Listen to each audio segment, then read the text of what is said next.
Hello students, स्वागत है आपका हमारे चैनल अनुभव एजुटेक में। स्टूडेंट्स, आज हम क्लास 12th के इलेक्ट्रोस्टैटिक्स यूनिट्स में जो टॉपिक आता है इलेक्ट्रिक डाइपोल, उसको समझने वाले हैं। इससे पहले जो इलेक्ट्रोस्टैटिक्स से रिलेटेड प्रीवियस टॉपिक्स हैं उनसे रिलेटेड वीडियो हम बना चुके हैं। तो अगर आप वो वीडियो देखना चाहते हैं तो हमारे चैनल को ज्वाइन कर सकते हैं, ताकि आने वाले जो टॉपिक्स हैं वो आपको क्लियरली समझ में आ सके। ये वाला जो टॉपिक है ये भी क्लियरली मैं मानता हूँ तभी समझ आएगा अगर इससे पहले वाले जो टॉपिक्स हैं वो आपने पढ़ रखे हों। ओके, तो आज हम समझते हैं इलेक्ट्रिक डाइपोल। देखिए, इलेक्ट्रिक डाइपोल क्या होता है? एक ऐसा सिस्टम जिसमें कि दो इक्वल और अपोजिट चार्जेस स्मॉल डिस्टेंस पर प्रेजेंट हों।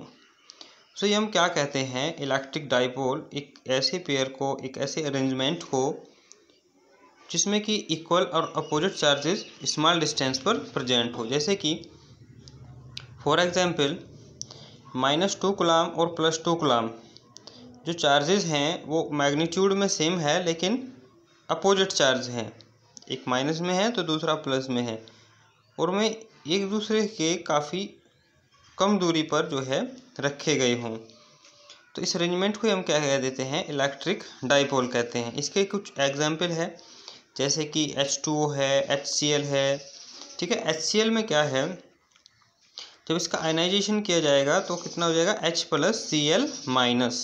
ओके, तो H+Cl- के बिटवीन जो एक बॉन्डिंग लेंथ होगी वो क्या है? Small distance between opposite charges. क्योंकि H+ आयन क्यों हुआ? क्योंकि हाइड्रोजन जो एटम है उससे एक इलेक्ट्रॉन रिमूव हो गया और जो क्लोरीन एटम है उसने एक इलेक्ट्रॉन एक्स्ट्रा गेन कर लिया। तो क्लोरीन क्या हो जाता है? निगेटिव, और हाइड्रोजन पे आ जाता है पॉजिटिव चार्ज। तो उस अरेंजमेंट को भी हम क्या कहेंगे? Electric dipole. इसी तरीके से H2O है, वो क्या हो जाता है? H+OH-। ओके, तो बाकी एग्जांपल्स भी इसी तरीके से हैं। तो एक ऐसा अरेंजमेंट जिसमें अपोजिट चार्जेस हों और इक्वल हों लेकिन स्मॉल डिस्टेंस पर प्रेजेंट हो, उसे क्या बोलेंगे हम? Electric dipole. जैसे कि 2 पॉइंट चार्जेस हैं और एक पॉइंट पर है 3 कूलम चार्ज प्लस में और दूसरे पॉइंट पे है -4 कूलम चार्ज। तो क्या हम इस अरेंजमेंट को इलेक्ट्रिक डाइपोल बोलेंगे? नहीं, क्योंकि हमको ये कंडीशन याद रखनी है कि इलेक्ट्रिक डाइपोल वो अरेंजमेंट है इसमें इक्वल और अपोजिट चार्ज स्मॉल डिस्टेंस पर सेपरेटेड हो। नेक्स्ट है इलेक्ट्रिक डाइपोल मोमेंट। देखिए, इलेक्ट्रिक डाइपोल मोमेंट क्या होता है? ये इलेक्ट्रिक डाइपोल की स्ट्रेंथ को शो करता है। अगर हमें इसका वैल्यू फाइंड करना हो और तो हम कैसे फाइंड कर सकते हैं? Product of the magnitude of either charge and the separation between two charges. दो पॉइंट चार्जेस जो हैं उनके बिटवीन जो भी लेंथ है, मान ले वो लेंथ कितनी है? 2a लेंथ है, और जो चार्जेस का मैग्नीट्यूड है वो q है, तो फिर इलेक्ट्रिक डाइपोल मोमेंट हो जाएगा q और 2a, यानी कि मैग्नीट्यूड ऑफ चार्ज और जो डिस्टेंस है दोनों चार्जेस के बिटवीन, उनका प्रोडक्ट ही क्या हो जाएगा? इलेक्ट्रिक डाइपोल मोमेंट को शो करेगा, यानी इलेक्ट्रिक डाइपोल की स्ट्रेंथ क्या है उसको शो करेगा। क्लियर? यहाँ पे मैग्नीट्यूड ऑफ चार्ज से मतलब ये है, जैसे कि मैंने बताया कि इलेक्ट्रिक डाइपोल में क्या है कि -2 कूलम और +2 कूलम या -3 कूलम या +3 कूलम या -q कूलम +q कूलम, इस तरीके से जो चार्जेस हैं वो स्मॉल डिस्टेंस पर प्रेजेंट होंगे। तो अगर हम -q और +q का ओनली मैग्नीट्यूड लें, निगेटिव और पॉजिटिव का साइन ना लें, तो वो मैग्नीट्यूड कितना हो जाएगा? q हो जाएगा। ओके, तो इस पर हमने एरो का साइन भी लगाया है। क्यों? क्योंकि इलेक्ट्रिक डाइपोल मोमेंट एक वेक्टर क्वांटिटी होती है, यानी इसकी एक डायरेक्शन होती है, मैग्नीट्यूड भी होता है। अब इसकी डायरेक्शन क्या होती है? तो डायरेक्शन है इलेक्ट्रिक डाइपोल मोमेंट की, वो निगेटिव चार्ज से पॉजिटिव चार्ज की तरफ होती है। अगर हम इलेक्ट्रिक डाइपोल मोमेंट का मैग्नीट्यूड फाइंड करें तो वो क्या हो जाएगा? P = Q × 2a। रो के साइन, रो का जो सिंबल था वो हमने हटा दिया है, मैग्नीट्यूड। अब इसके ऐसा यूनिट क्या है? तो ऐसा यूनिट हम फाइंड कर सकते हैं, ऐसा यूनिट होती है कूलम मीटर। क्योंकि चार्ज की जो एसआई यूनिट है वो क्या होती है, कूलाम। और अगर हमको एसआई लेंथ की एसआई यूनिट देखनी है तो वो क्या हो जाती है, मीटर हो जाती है। तो इस तरीके से जो इलेक्ट्रिक डाइपोल मोमेंट है उसकी एसआई यूनिट क्या हो जाएगी, कूलाम मीटर। जैसे कि मैं पहले ही बता चुका हूँ इलेक्ट्रिक डाइपोल के कुछ एग्जांपल्स, जैसे कि H2O, okay, H plus OH minus हो जाता है, HCl है, H प्लस Cl माइनस हो जाता है, C2H5OH है, C2H5 प्लस OH निगेटिव हो जाता है, CH3COOH है, एसिटिक एसिड। तो आयनाइजेशन करने पर क्या बन जाते हैं, इनमें इलेक्ट्रिक डाइपोल्स बन जाते हैं। नेक्स्ट है इलेक्ट्रिक और पॉइंट डाइपोल, सॉरी आइडियल और पॉइंट डाइपोल। देखिए आइडियल डाइपोल या एक पॉइंट डाइपोल हम किसे कहते हैं, एक ऐसा डाइपोल जहां दो पॉइंट चार्जेस के बिटवीन क्या हो, हम ऐसा कह सकते हैं कि a dipole of negligibly small size, ऐसा डाइपोल जिसका क्या हो, बहुत छोटा साइज हो, यानी कि दो पॉइंट चार्जेस के बिटवीन जो लेंथ है वो वेरी वेरी स्मॉल हो। तो ऐसे डाइपोल को हम क्या बोलेंगे, आइडियल डाइपोल बोलेंगे या पॉइंट डाइपोल बोलेंगे। ओके, यानी कि जिससे कि आइडियल डाइपोल जो है रियल में नहीं होता है, मतलब एक आइडियल कंडीशन बनाई हुई है। ओके, तो दो पॉइंट चार्जेस है, जैसे -q coulomb plus q coulomb, दो पॉइंट चार्जेस है और उनके बिटवीन जो डिस्टेंस है वो एंगस्ट्रॉम के टर्म्स में हो, उनके बिटवीन जो सेपरेशन है वो एंगस्ट्रॉम के टर्म्स में हो, माइक्रोन के टर्म्स में हो, तो वो जो आइडियल डाइपोल है उस कंडीशंस को सेटिस्फाई करेगा जो इलेक्ट्रिक डाइपोल होगा। नेक्स्ट है डाइपोल फील्ड। देखिए जो इलेक्ट्रिक डाइपोल है उसमें हमने पढ़ा कि सेम मैग्नीट्यूड और अपोजिट चार्जेस प्रेजेंट होते हैं। तो अगर हम नेट चार्ज फाइंड करें किसी इलेक्ट्रिक डाइपोल का तो वो कितना होता है, 0 होता है, क्योंकि जो एडिटिविटी की प्रॉपर्टी है उसको फॉलो करता है चार्ज, ये हमने पहले ही समझ लिया है प्रॉपर्टीज ऑफ चार्जेस वाले टॉपिक में। लेकिन किसी भी डाइपोल की वजह से यानी -q और +q चार्ज की वजह से जो नेट इलेक्ट्रिक फील्ड है वो 0 नहीं होता है। हालांकि हो सकता है कि दोनों पॉइंट चार्जेस की वजह से जो प्रोड्यूस होने वाला इलेक्ट्रिक फील्ड है किसी उनके नज़दीक किसी भी पॉइंट पे उनकी डायरेक्शन डिफरेंट हो, लेकिन जो नेट इलेक्ट्रिक फील्ड होगा वो 0 नहीं होता है। तो electric field produced by an electric dipole is called a dipole field, electric dipole field. देखिए किसी भी इलेक्ट्रिक डाइपोल की वजह से उसके आसपास किसी भी पॉइंट पर जो इलेक्ट्रिक फील्ड प्रोड्यूस होता है उसी को हम इलेक्ट्रिक डाइपोल फील्ड कहते हैं। अभी जो हम ये टॉपिक समझेंगे electric field at N axial point of a dipole, ये मोस्ट इंपॉर्टेंट है और कई बार एग्जामिनेशंस में पूछा गया है। इससे रिलेटेड न्यूमेरिकल्स भी बहुत बनते हैं, तो इसको आपको जो है प्रैक्टिस भी करना है क्योंकि इसमें डेरिवेशन भी इंक्लूड है। देखिए इलेक्ट्रिक फील्ड हमको फाइंड करना है किसी एक्सियल पॉइंट पर डाइपोल के।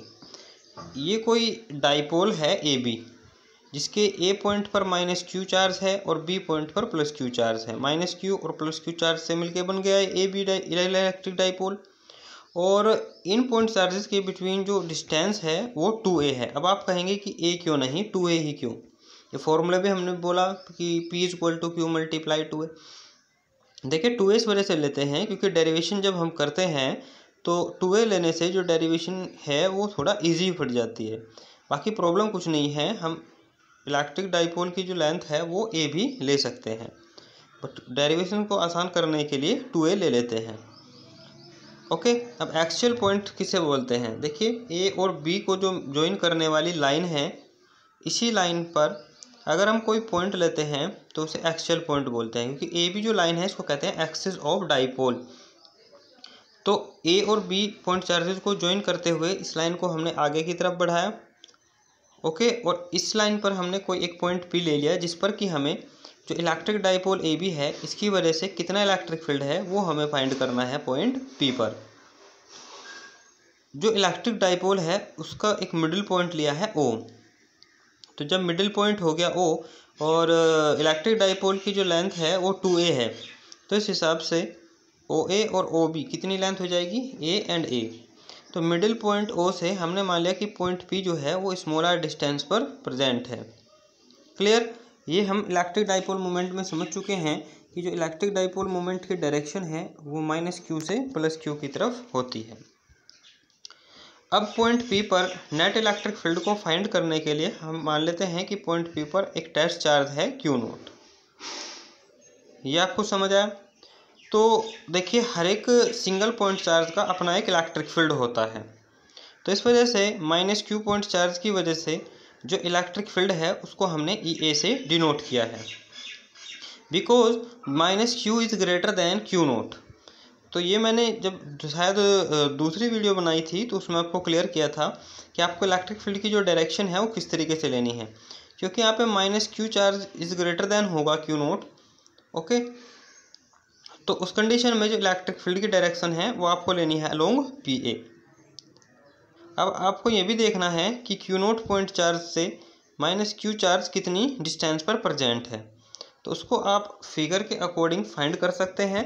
देखिए P से O पॉइंट तक R डिस्टेंस हो जाएगी और O से A पॉइंट तक स्मॉल a डिस्टेंस हो जाएगी। तो इस तरीके से EA इक्वल टू हो जाएगा 1/4 pi epsilon naught Q upon R plus A का होल स्क्वायर। अब आप कहेंगे कि ये कैसे फॉर्मूला अप्लाई कर दिया, क्योंकि फिजिक्स में ज़्यादातर टॉपिक्स जो हैं वो कनेक्टेड होते हैं।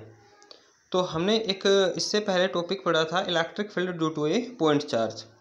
वहाँ किसी भी पॉइंट चार्ज की वजह से स्मॉल r डिस्टेंस पर कितनी इलेक्ट्रिक फील्ड होती है उसके लिए हमने फॉर्मूला फाइंड किया था E equal to 1/4 pi epsilon naught Q upon R square, क्योंकि वहाँ पे वो test charge small r distance पर प्रेजेंट था, लेकिन -Q चार्ज से यहाँ पे Q नोट चार्ज जो है वो R प्लस A डिस्टेंस पर प्रेजेंट है। इस वजह से हमने R प्लस A का होल स्क्वायर लिया है। अब जो +Q चार्ज है उसकी वजह से भी कुछ इलेक्ट्रिक फील्ड होगा पॉइंट P पर। तो जो +Q चार्ज की वजह से पॉइंट P पर नेट इलेक्ट्रिक फील्ड है उसको हमने EB से डिनोट किया है।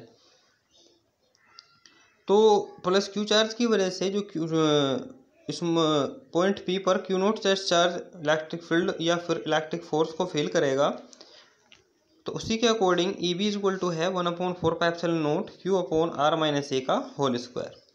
देखिए यहाँ पे BP लेंथ क्या हो जाएगी, O से P तक लेंथ है स्मॉल r और O से B तक लेंथ है स्मॉल a, तो R माइनस A करेंगे तो फिर क्या हो जाएगी लेंथ B से P पॉइंट तक R माइनस A का होल स्क्वायर हो जाएगा। यहाँ जो इलेक्ट्रिक फील्ड की डायरेक्शन है वो होगी अलोंग BP, बिकॉज यहाँ पे जो +Q चार्ज है वो Q नोट चार्ज से क्या होगा, ग्रेटर होगा। तो इस कंडीशन में जो हमें इलेक्ट्रिक फील्ड की डायरेक्शन लेनी है वो अलोंग BP लेनी होगी। ये अगर डायरेक्शन वाला प्रॉब्लम आपको क्लियर ना हुआ हो तो आपको प्रीवियस वीडियो देखनी होगी, वहाँ से आपको क्लियर हो जाएगा। क्योंकि यहाँ जो पॉइंट P पर present Q naught test charge है वो B पॉइंट पर प्रेजेंट Q चार्ज के काफ़ी नज़दीक है, तो इस वजह से जो EB इलेक्ट्रिक फील्ड है वो ग्रेटर दैन होगा EA इलेक्ट्रिक फील्ड से, क्योंकि जो -Q चार्ज है वो Q नोट चार्ज से ज़्यादा डिस्टेंस पर प्रेजेंट है। ठीक है, ये बात मैथमेटिकली भी आप समझ सकते हैं कि जो EB की वैल्यू है वो EA की वैल्यू से क्या है, ग्रेटर है, क्योंकि EB और EA की जो डायरेक्शन है वो एक दूसरे के अपोजिट है। तो इस वजह से, और वो एक वेक्टर क्वांटिटी भी होते हैं, तो इस वजह से जो पॉइंट P पर रिजल्टेंट इलेक्ट्रिक फील्ड है वो क्या हो जाएगा, EB और EA का डिफरेंस हो जाएगा। EB और EA की वैल्यू हम पुट कर दें तो क्या हो जाएगा, E equal to Q upon 4 pi epsilon naught into 1/R minus A का whole square minus 1/R plus A का होल स्क्वायर। उसके बाद डेरिवेशन स्टार्ट है, तो डेरिवेशन हम करेंगे तो ये रिजल्ट क्या मिल जाएगा, Q upon 4 pi epsilon not multiply 2A multiply 2R upon R square minus A square का होल स्क्वायर। अब हम जानते हैं कि जो डाइपोल मोमेंट है वो क्या होता है, चार्ज का जो मैग्नीट्यूड है और जो लेंथ होती है दो पॉइंट चार्जेस के बिटवीन, उनका प्रोडक्ट ही क्या है, इलेक्ट्रिक डाइपोल मोमेंट है। तो P equal to Q multiply 2A। तो यहाँ हमने फॉर्मूले को इजी बनाने के लिए जो 2AQ ये वाले टर्म्स हैं इनका प्रोडक्ट इक्वल टू लिख दिया P के। तो क्या वैल्यू आई, E equal to 2PR upon 4 pi epsilon naught R square minus A square का होल स्क्वायर। अब देखिए यहाँ तक एक फॉर्मूला बन गया, बट हम इसमें कंडीशन लगा सकते हैं। कंडीशन क्या है, एक शॉर्ट डाइपोल के लिए कंडीशन है, हम यहाँ पे फिगर में भी देख रहे हैं कि जो स्मॉल r है वो वेरी वेरी ग्रेटर देन है a से। मतलब इस हमने ये तो पहले ही पढ़ लिया कि जो 2A लेंथ होगी वो काफ़ी स्मॉल लेंथ होगी, कि स्मॉल डिस्टेंस होगी, लेकिन अगर हम उस 2a का भी हाफ कर रहे हैं तो वो तो काफ़ी ज़्यादा स्मॉल लेंथ हो जाएगी। तो इस तरीके से यहाँ पे जो स्मॉल r डिस्टेंस है ये क्या हो जाएगी, is very very greater than two the a। तो इस तरीके से ये जो a² टर्म है यहाँ हम इसको नेगलेक्ट कर सकते हैं। तो एक्चुअल पॉइंट पर जो इलेक्ट्रिक फील्ड की वैल्यू है वो हो जाएगी 1/4πε0 2pr अपॉन r⁴। तो इसे कैलकुलेट कर लें तो एक्चुअल पॉइंट पर 1/4πε0 2p/r³। ज़्यादातर न्यूमेरिकल्स में फॉर्मूला अप्लाई होता है क्योंकि वहाँ पे ये जो स्मॉल a लेंथ है इसको नेगलेक्ट कर देते हैं। अगर नेगलेक्ट ना करें तो इससे ऊपर वाला जो फॉर्मूला है E=2pr/4πε0 इंटू r² - a² का होल स्क्वायर, ये फॉर्मूला आप अप्लाई कर सकते हैं। क्लियर है आपको? अगर कोई डाउट रहा होगा तो कमेंट बॉक्स में बता सकते हैं। अब ये जो स्मॉल e और r है यहाँ पे हम देख रहे हैं कि एक्सल पॉइंट पर जो इलेक्ट्रिक फील्ड है वो इन्वर्सली प्रोपोर्शनल है r³ के, यानी e और r इनके बिटवीन अगर हमें ग्राफ ड्रा करें तो वो कुछ इस तरीके से होगा। यानी जैसे जैसे हम r की वैल्यू को इंक्रीज़ करते जाएंगे तो e की वैल्यू क्या हो जाएगी, डिक्रीज़ होती जाएगी। ओके, यानी पॉइंट P जो है डाइपोल से जितनी ज़्यादा डिस्टेंस पर प्रेजेंट होगा इलेक्ट्रिक फील्ड की वैल्यू क्या हो जाएगी, उतनी ही डिक्रीज़ होती जाएगी। वेक्टर फॉर्म में हम किसी एक्सियल पॉइंट पर इलेक्ट्रिक फील्ड की वैल्यू को इस तरीके से लिख सकते हैं 1/4πε0 2p/r³ इंटू r⁻। r⁻ एक यूनिट वेक्टर है जो कि जो रिजल्टेंट इलेक्ट्रिक फील्ड है पॉइंट P पर उसके डायरेक्शन को शो कर रहा है, because EB is greater than क्या था, EA था। अब चूंकि जो रिजल्टेंट इलेक्ट्रिक फील्ड की वैल्यू मिली है वो क्या है, एक पॉजिटिव वैल्यू मिली है। वैसे भी EB की वैल्यू क्या थी, EA से ग्रेटर देन थी। तो जो नेट इलेक्ट्रिक फील्ड की डायरेक्शन होगी वो BP डायरेक्शन में ही होगी। और जो इलेक्ट्रिक डाइपोल मोमेंट है उसकी डायरेक्शन भी क्या थी, -q चार्ज से +q चार्ज की तरफ थी। और नेट इलेक्ट्रिक फील्ड की डायरेक्शन भी क्या आ रही है, माइनस से +q चार्ज की तरफ, यानी BP डायरेक्शन में आ रही है, because EB is greater than EA। तो यहाँ इस तरीके से जो इलेक्ट्रिक डाइपोल मोमेंट है और इलेक्ट्रिक फील्ड है एक्चुअल पॉइंट पर, उनकी डायरेक्शन क्या हो जाएगी, सेम डायरेक्शन होगी। इस वजह से इलेक्ट्रिक फील्ड और डाइपोल मोमेंट के बिटवीन जो बनने वाला एंगल है वो कितना होगा, 0 डिग्री होगा। तो उम्मीद है कि यहाँ तक आपको क्लियर समझ आया होगा। बहुत इंपॉर्टेंट टॉपिक है और इजी है, आप प्रैक्टिस करना। तो आज के लिए इतना ही। अगर वीडियो आपको पसंद आई हो तो आप लाइक कर सकते हैं, पसंद नहीं हो तो डिसलाइक भी कर सकते हैं। और अदर वीडियोज़ को देखने के लिए चैनल को सब्सक्राइब कर लें। Thank you very much.